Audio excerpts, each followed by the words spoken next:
சுண்டத்தான கடமைகளிலே இந்த வருடத்திலே நாம் எத்துணை குரான்களை முடித்திருக்கிறோம் என்று கணக்கு பாருங்கள். குரானை இன்னும் முடிக்காமல் இருக்கிறோம் என்று சொன்னால் அதை முடித்து முக்கம்மலாக்குங்கள் என்று சொன்னார்கள். அதே போன்றுதான் கடன் இருக்கிறது என்று சொன்னால் இந்த துல்ஹஜ் மாதத்திலேயே கடனை நிறைவேற்றி விடுங்கள். இது கடைசி மாதம் நமக்கு. நபிகள் நாயகம் ஸல்லல்லாஹு அலைஹி வஸல்லம் அவர்கள் அது மட்டுமல்ல, பெருமானார் ஸல்லல்லாஹு அலைஹி வஸல்லம் சொன்னார்கள், வட்டியை விட்டும் தூரமாகி விடுங்கள், வட்டியை விட்டும் தூரமாகி விடுங்கள். வட்டி உங்களை அழித்து விடும். மறுமையிலே நீங்கள் எழுப்பப்படுகின்ற நேரத்திலே வட்டியை தின்றவன் அவன் கொடலை எடுத்து அவனே தின்னுவான் என்று சொன்னார்கள் பெருமான் ஸல்லல்லாஹு அலைஹி வஸல்லம்.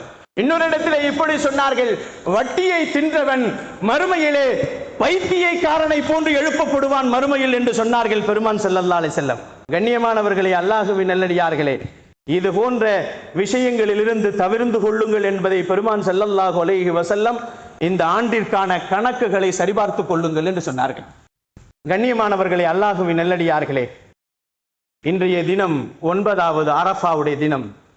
பெருமான் ஸல்லல்லாஹு அலைஹி வஸல்லம் அரஃபாவுக்கு பின்னால் ஈதுல் அல்ஹா தியாக திருநாள், அதற்கு பின்னால் ஐயாமுத் தஷ்ரீக் என்று சொல்லப்படக்கூடிய 3 நாட்கள். இந்த நாட்களை வீணடித்து விடாதீர்கள். பெருமான் ஸல்லல்லாஹு அலைஹி வஸல்லம் அவர்கள் சொன்னார்கள், இந்த நாட்களிலே அல்லாஹுவை அதிகம் புகழுங்கள், அல்லாஹுவின் மீது அதிகம் தக்பீர்களை சொல்லுங்கள், அல்லாஹுவின் மீது தஸ்பீகளை சொல்லுங்கள். அல்லாஹுவின் மீது நீங்கள் தஸ்பீகளை சொல்வது மட்டுமல்லாமல் தஹ்லீல்களையும் சொல்லுங்கள் என்று சொன்னார்கள் பெருமான் ஸல்லல்லாஹு அலைஹி வஸல்லம்.